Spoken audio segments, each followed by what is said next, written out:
आज का आत्मवादी के ऊपर कल्प लेंगे अपना। चलो था गूगल कल्पना के ऊपर पुनर्नवादी गूगल लिखिए। पुनर्नवादी गूगल के कंटेंट लिखिए। पुनर्नवा, देवदारू, हरित की वो भी कौन सी, सुरवारी हरित की, जो कि 1000 रुपये kg मिलती है। नॉर्मल हरित की 100 रुपये kg मिलती है। ये है यानी कि एक छोटी हरित की मिलती है, वो तो 100 रुपये kg मिलती है। उसका कुछ इतना इफेक्ट नहीं है। बड़ी वाली लेनी है भाई साहब, पंचरेखा, जिसका 4 अमलकी के बराबर भाई साहब, कम से कम 4 से 5 ग्राम तक उसका वेट हो भाई साहब, वो वाली। और जैसे जड़ थोड़ा सा वजन रहे, वो वाली हरित की सबसे बेस्ट होती है। और उसी को ही बोलती है सुरवारी हरित की। मिलती है 100% मिलती है मार्केट में अवेलेबल। अपने यहाँ पे थोड़ी मिलते हैं, इधर तो नहीं पता, पर मुझे मुंबई का पता है भाई साहब। मुंबई में मिलती, मुंबई के मार्केट में सुरवारी हरित की बेस्ट है भाई साहब। और उसमें डाला है गुड़ुची। ये 4 कंटेंट का, ये 4 क्या बोल रहे हैं? वृद्ध दारू बोले क्या, देव दारू बोले थे? नहीं, वृद्ध दारू तो अलग है। वृद्ध दारू अलग है। ये देवदारू कश्मीर में होता है ना, वो वाला देवदारू। देवदारू शूलहर सबसे बेस्ट है भाई साहब। आप संदिग्ध बात में सिर्फ देवदारू भी दे दोगे ना, सिंगल चूर्ण, वो भी बहुत सारे वैद्य का अनुभव है कि ये अच्छा काम करता है। देवदारू को शुलग्न कारण, शुलग्न का, हाँ शूर वात शूल के लिए लघु और स्निग्ध भाई साहब। क्या चीज है उसकी शुलग्न? उसका जो फल नहीं होता क्या, फल का, देवदारू का फल का, देवदारू का वो ये नहीं आता पत्ता, मैं फोटो दिखा दूंगा बाद में। अब लगने वाले ना मैं लाऊंगा। उसके फल देख लो, आपको ये देखना है यूट्यूब के। देवदारू की लकड़ी तक दी है वो। हाँ, देवदार की लकड़ी। चलो आगे चलो, क्या बोल रहे हो? और क्या डाले उसमें? गुड़ची डाली है। ये एक पुनर्नवादी का, ये एक है भेषज रत्नावली का शोथ रोग अधिकार का, ये रेफरेंस है। शोथ रोग अधिकार का ये एक रेफरेंस है, पुनर्नवादी गूगल। और एक और भेषज रत्नावली का आता है जो वात रक्त रोग अधिकार का है, उसको इसके बाद में लेंगे। चलो, ये पुनर्नवादी गूगल के अंदर क्या बोलते हैं, फलश्रुति के अंदर आएंगे डायरेक्टली। फलश्रुति के ऊपर ही बाद में कर देंगे। पुनर्नवा का मेन क्या है? मूत्र की प्रवृत्ति इंग्रिज करना और ये करना, मूत्रल कार्य करना और शोतग्न कार्य। शोतग्नि भी बोला है, सबसे इम्पोर्टेंट है भाई साहब। पुनर्नवा जहाँ पर भी शोथ हो वहाँ पर पुनर्नवा का आप यूज कर सकते हो।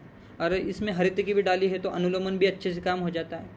और देवदारू भी डाला है तो वात हर अच्छे से काम हो जाता है। और गुलबेल तो गुड़च दो त्रिदोषहर बोली है, इसलिए से 4 जबरदस्त कंटेंट से पुनर्नवादी गूगल बनता है। इसके फलश्रुति के अंदर सबसे पहले फलश्रुति बताइए त्वक दोष, कुष्ठ के अंदर। अब कुष्ठ के अंदर कौन से कुष्ठ के अंदर आप पुनर्नवादी का यूज करोगे? बताओ कुमरे, तुम भी बताओ कौन से भाई? वो स्त्राव करता वो वाला। हाँ, चलो भाई साहब, रोशन लाल की मेमोरी अच्छे से हो रही है डेवलप। ऊजिंग एग्जामा हो, शुद्र कुष्ठ हो या कोई भी प्रकार का कुष्ठ हो जो ऊज कर रहा है, गंधक तो बढ़िया कर सकते हैं आप। पर मैं इसकी कंडीशन बोल रहा हूँ मैं आपको।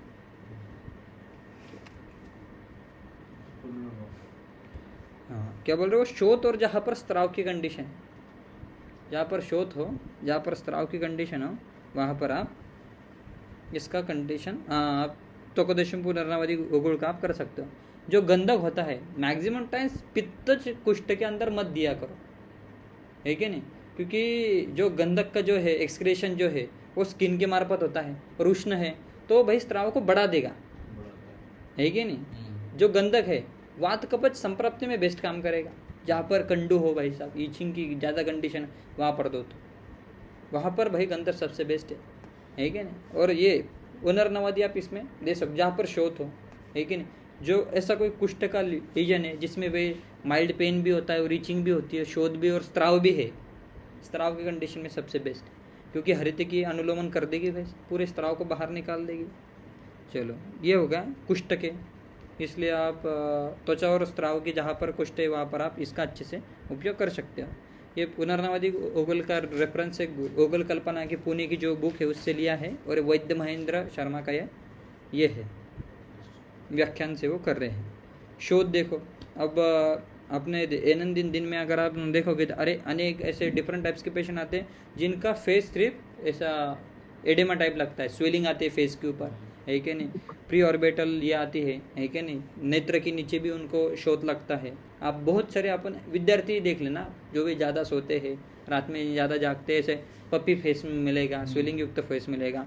अगर ऐसा हो तो इसमें क्या क्या मेन अगर हेतु देखी जाए तो क्या क्या होते हैं, रात्रि में भाई साहब 10 बजे 11 बजे 12 बजे खाना खाना, कुछ भी खाना खा लेना, या बाहर जाके स्टॉल पे जाके पाव भाजी खा लेना, है कि नहीं, गुरु विदाही ऐसे अन्न सेवन करना, ice cream, cold drink, milk shake इत्यादि अपत्यकर पदार्थ ज़्यादा प्रमाण में करना, परस्पर विरोधी गुणधर्म के अन्न का उन्होंने खाने में लेना, ठंडी एसी वाली ऐसे जगह में फिरना, गाड़ी में फिरना, रात्रि में लेट नाइट नींद लेना। अगर ऐसे हेतु अगर है, ऐसे विरोधी कपदोष को बढ़ाने वाले, विकृत कपदोष को बढ़ाने वाले अगर ऐसे हेतु है तो वहाँ पर भाई साहब, और मुखगत शोथ अगर लग रहा है तो आप वहाँ पर पुनर्नवादी भूगोल का बेस्ट उपयोग होता है। और संधि शूल, जहाँ पर संधियों में भाई शोथ लग रहा है आपको, बेस्ट है भाई साहब पुनर्नवादी भूगोल। पर कपच शोथ दाह पे देखना, कपच शोथ के अंदर, कपच और पित्तज के अंदर सबसे बेस्ट काम करेगा। आगे बोल रहे प्रसेक।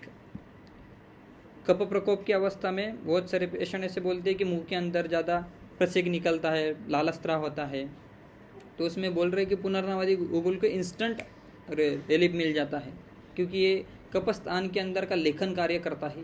पुनर्नवादी कपस्थान के अंदर का लेखन कार्य करता है। आगे क्या बोलते हैं, वृद्ध जत्रुगत अपरोग। वृद्ध जत्रुगत अपरोग, अगर किसी पेशेंट को प्रतिशा है, बार बार होने वाले और ऐसे एरकारी प्रतिशाय में, यानी क्रोनिक साइनोसाइटिस है कि नहीं, ऐसे कंडीशन में आप, यानी कि भाई उसके नाक से कंटिन्यूस स्राव बहता रहता है, ऐसे कंडीशन में आप पुनर्नवादी भूगोल का अच्छे से काम कर सकते हैं। कपस्थान यानी कि मेनली उरस्थान के ऊपर इसका अच्छे से काम होता है। उर्ध्व जत्रुगत व्याधि में ऐसे बोल रहे हैं, अति निद्रा, आलस्य आदि कारण के आलस्य आदि ये कारण के कारण कप जो है उर्ध्व जत्रुगत प्रदेश में अधिक प्रमाण में बढ़ के रोग उत्पन्न कर देता है। इसके अंदर जो हुगुल और देवदारू के अंदर जो एक अंध द्रव्य होता है, वो क्या करता है, हेड के ऊपर की, यानी कि शेरो भाग के अंदर की गुड़ शिराव के अंदर अधिक प्रभावीपने काम करता है, यानी कि हेड के अंदर के वेसल्स, आर्टरी और वेंस के ऊपर इसका अच्छे से काम करता है, ऐसे बोल रहे हैं। यानी कि जो भी ऐसा कोई पेशेंट आए, तुम्हारा भाई सर मेरा भारी भारी लग रहा है कि नहीं, साइनस पूरे भर चुके हैं, ऐसा हेड मुझे हेवी लग रहा है, उसके अंदर आप पुनर्नवादी का भूगोल का काम कर सकते हो। क्योंकि जो देवदार है उसके अंदर एक क्या होता है, एक अलग प्रकार का गंध होता है, और गंध बताया है पृथ्वी महाभूत का, है क्या, वहाँ पर यहाँ देवदार की लकड़ी लगी हो ना, हाँ, इसकी खुशबू अच्छी और तो आप ऐसा डायग्नोसिस कर सकते हो कि देवदारू तो वात शामक तो है भाई साहब, ऑयली है, स्टेमिक लघु है, स्निग्ध है देवदारू, है कि नहीं, वात शामक है। पर आप ऐसे बोल सकते हो जहाँ पर पृथ्वी महाभूत का प्राबल्य है, ऐसे अवयव में भाई साहब जहाँ पर कपदोष बढ़ा है और वाद भी बढ़ा है, वहाँ पर लघु और स्निग्ध गुण के कारण भाई वो पूरा स्रोतों का अवरोध निकाल देगा।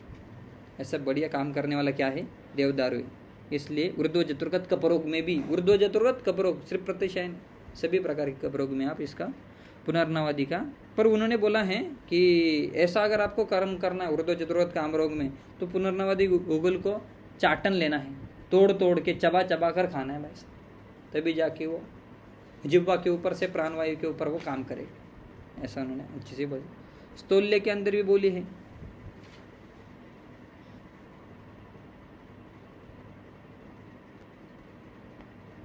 जहाँ पर आपको ये करना है स्थौल्य के अंदर, स्थौल्य की भी एक फलश्रुति बोली है, स्थौल्य के अंदर आप अच्छे से इसका काम कर सकते हो कि हरितकी है, अनुलोमन करेगी, और जो स्थौल्य की जो संप्राप्ति है भाई, मेद का ज़्यादा संचय हो रहा है, बोलते हैं ना स्थौल्य के अंदर मेद का ज़्यादा संचय होकर वात का प्रकोप होता है, उत्तरोत्तर दांत की पोषण ही नहीं होता, हाँ। इसकी वजह से भाई पेशेंट को कमजोरी भी आ जाती है स्थूल्य के नहीं कर अंदर। पाता है। तो ये भाई मेद का पाचन करने वाली ऐसी और अनुलोमन करने वाली हरितिकी डाली इसके अंदर, पुनर्नवा भी डाली है कि नहीं, शोथ है, मूत्र है, मूत्र के मार्फत भी क्लेद को बाहर निकालेगी अपान, और इधर पूरी शिकत भी पूरे अनुलोमन कर देगी, है कि नहीं, और वात का प्रकोप भी नहीं करेगी क्योंकि देवदारू और गुड़ी साथ में डाल दी। जबरदस्त कॉम्बिनेशन।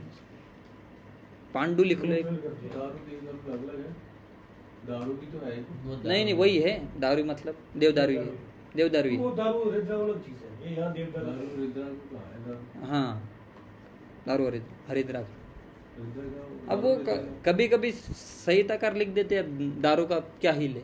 अब वो आप बोलते हैं ना कि भाई अब एक अंधे श्लोक में ऐसा आता है हरिद्रा द्वय और दारू आ जाती है, तो तुम हरिद्रा द्वय से हरिद्रा दारू हरिद्रा लो और दारू से देवदारू लो, दारू से देवदारू। अच्छा अगर ऐसा आ गया एक अंधे श्लोक में।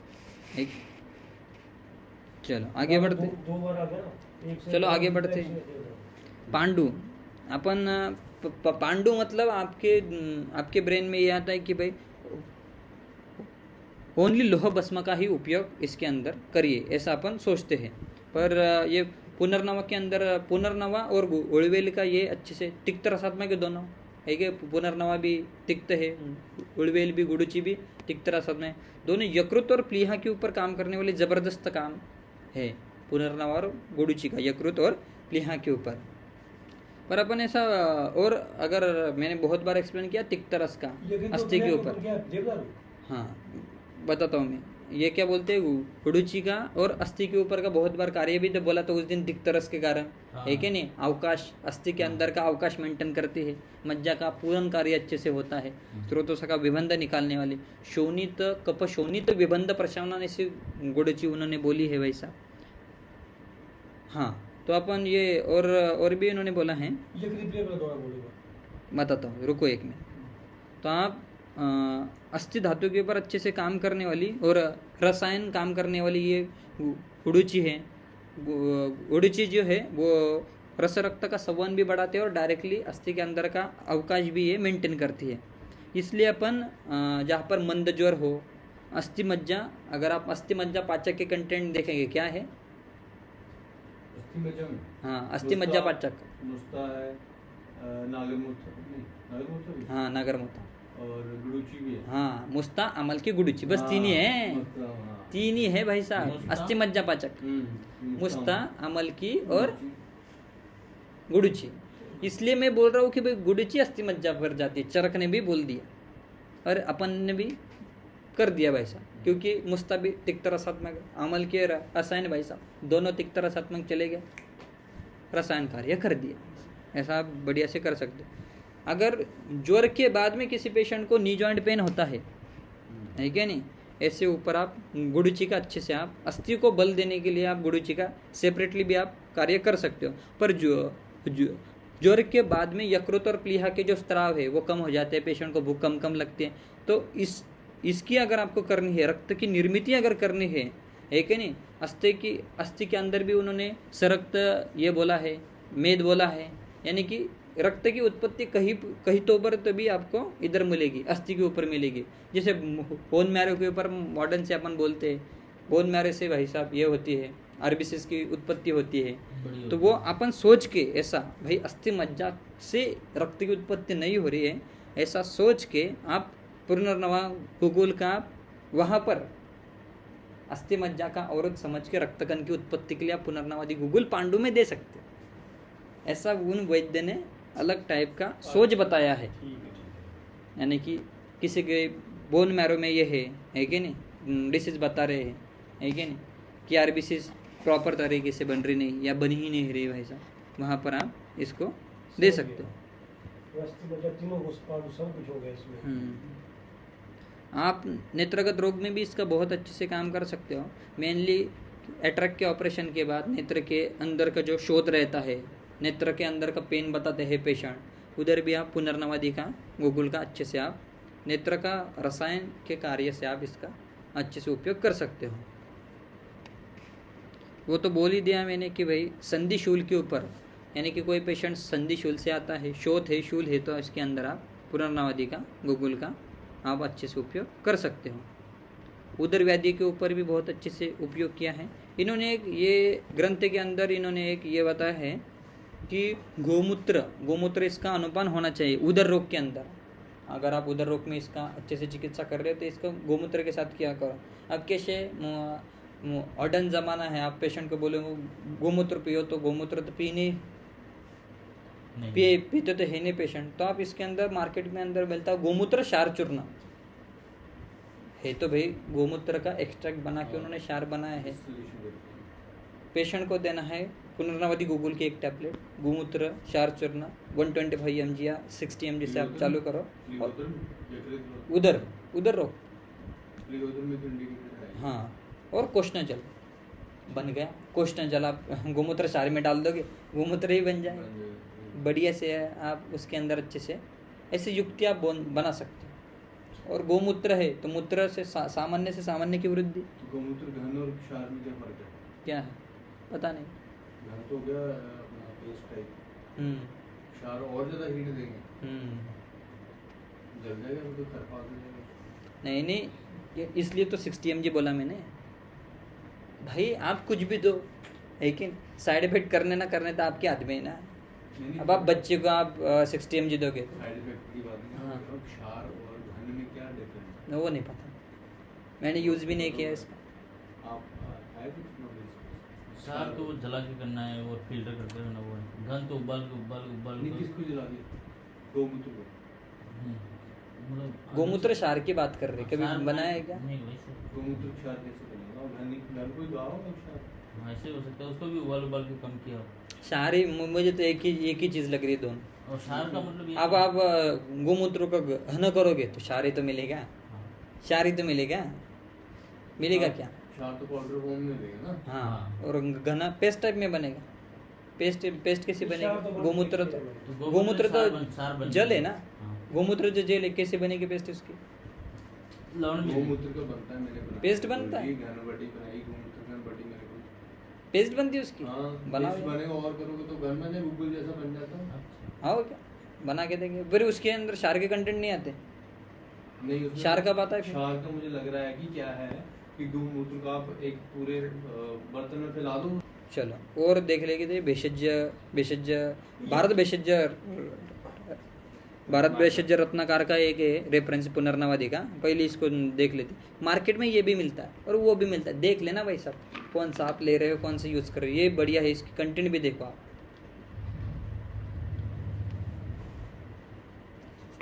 बोले है पुनर्नवा मूलम शत विशुद्धम उरुबक मूलम। पुनर्नवा का मूल डाल दिया भाई साहब। फिर उरुबक मूल मतलब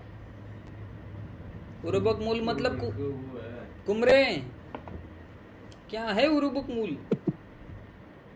एरंड का मूल। हाँ, एरंडा मूल। क्या बोल रहे हैं चरक जी ने, क्या बोला एरंडा मूल के बारे में? बताओ भारती। श्रेष्ठ वृक्षवातरण। हाँ, दावत के बाद में बोला है ना वो। नहीं, अग्र में ये बोला है ना वृक्षवात हरा नाम। हाँ। वो बोल रहा था वृक्षवात हरे भाई। एरंड मूल सबसे बेस्ट, ठीक है। दत्वा पलम षोडशकम, ये भी डाली उन्होंने। क्या?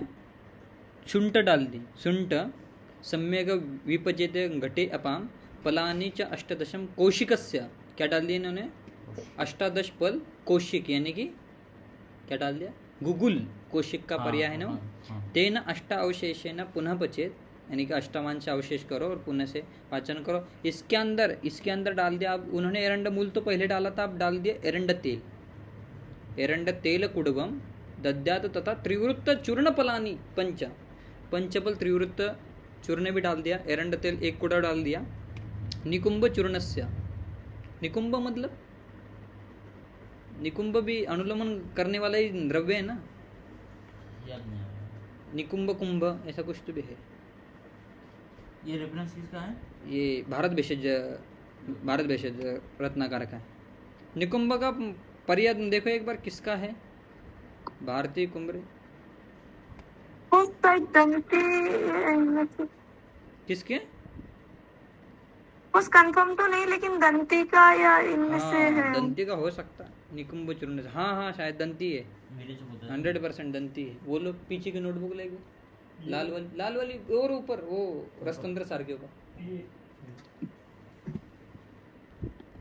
फिर करेंगे इसको बाद में। पुनर्नवा हो गया, एरंडमूल हो गई, शुंठो होगी, हुगुल हो गया, एरंडतेल हो गया, त्रिवृत्त चूर्ण हो गया, निकुंभ मतलब अपना अंति का मूल, दंती का मूल का चूर्ण भी बोला है उन्होंने। बाद में बोली गुड़ुची भी डाल दी उन्होंने, गुड़ुची 2 पल डाल दी। फिर उन्होंने डाल दी त्रिफड़ा त्रिकटु 20-23 ग्राम ऐसा बोला है। सेंदो भी डाल दिया, शुद्ध भल्ला तक भी डाल दिया। न कपजो अस्ति विबंधस्तो भल्लातकम हन्यात शीघ्र मेदा अग्निवर्धन। ऐसा भाई कप का कौन सा विबंध नहीं है जो कि नहीं भल्ला तक नहीं निकलेगा। मैंने उस दिन पूछा था आपको भल्ला तक के कल्प हाँ हाँ ना तो ना निकले ऐसा भी कोई रोग ही नहीं है भल्ला तक से, हाँ नहीं है जिसको भला तक ना हर सके, ऐसा कोई रोग ही नहीं है। और विबंध भी बोला उन्होंने, विबंध कपज रोग और शीघ्र मेधा अग्निवर्धन। उस दिन मैंने पूछा था भल्ला तक के 2 कल्प बता, एक कल्प एक और आ रहा पुनर्नवादी गुगुल बेशज रत्ना वाले और एक संजीवनी उठी, 2 भल्ला तक के कल्प है भाई साहब।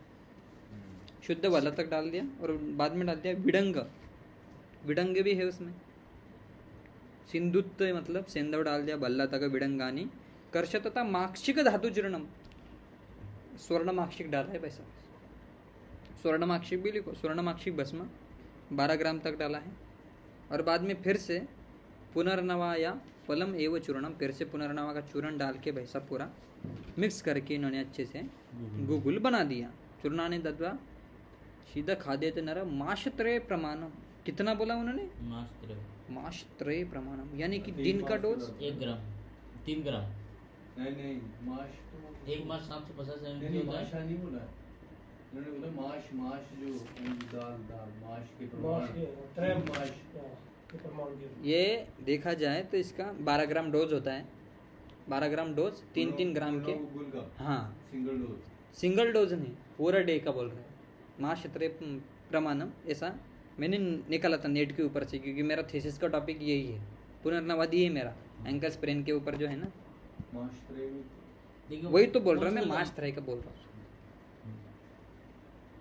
क्या बोल रहे हो? 12 ग्राम देना है आपको पर डे के हिसाब से, 3-3 ग्राम देनी है, ठीक है। यानी कि आप कम से कम अगर आप 500 mg की टैबलेट बना रहे हो, ऐसा आप 3-3 टैबलेट खिलाओ, 3 या 4 टैबलेट खिलाओ, पेशेंट के हिसाब से आप भाई कितना शोत है उसके हिसाब से। पर वो बोल रहे भाई साहब आप 12 ग्राम मैक्सिमम डोज उन्होंने बता दिया, उसके अंदर खिला कर भल्ला तक भी उसके अंदर, स्वर्णमाक्षी भस्म भी, ठीक है। चलो आगे चलते हैं। सबसे पहले बोला है भाई साहब भेषज रत्नावली का ये रोगाधिकार है, रोगाधिकार है वात रक्त रोगाधिकारी उन्होंने, हाँ पुनर्नवादी गूगल, ये जो पढ़ रहे हैं 2 रेफरेंस है उसके, दोनों मार्केट में अवेलेबल है। हाँ क्या बोल रहे हैं? वातासृजम वृद्धिगतम सप्तम जयत्य अवश्यम तथा तु अथ गृद्रसी च जंगा उरु पृष्ठ त्रिकस्तु जाम च तथा आमवातम प्रबलम च शीघ्रम। हाँ प्रबल आमवात के ऊपर भी अच्छे से काम करता है, यानी जहाँ पर वात रक्त के अंदर आपको आमच की कंडीशन लग रही है वैसा, या आमवात या वात रक्त आपको एसोसिएटेड दिख रहा है, वहाँ के अंदर सबसे बेस्ट क्या है? पुनर्नवादी।